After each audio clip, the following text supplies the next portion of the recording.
July Kunda Cockroach Singna Parliament Tamna Wakat Khongchat Chatkadouri. New Delhi ki Jantar Mantarda ngasi ka thana numit kunni khongjang changsilakraba Cockroach Jantar Party na thasi ki kunda Parliament Tamna Wakat Khongchat ama chatuna Union Education Minister Dharmendra Pradhan form thadokadabani amasung mahiroi singi punsi manghanbagi tekchak lengak na pugadabani haina kholaw lawgadori.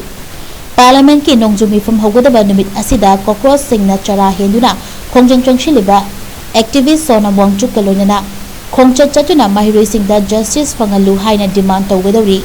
CJP ki luchingba a visit dipke amasung Sonam Wangchukna Khongchat asida leibak asida leiba mahiroi mama mapa amasung mipung khudimangna saruk yabiu haina appeal tawki.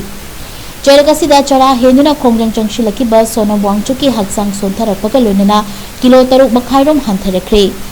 Maikai kayadagi chara henba tuknaba appeal tawnarakpada Sonam Wangchukna aigi haksel gidamakta waribasi ikai khumnaningai ni adubu khongjang changsinba lepa soiraba education system asi semdokpa ngamloi thawai nungai taduna sijakraba mahiroi kungi punsi hanjinhanba ngamloi haiki.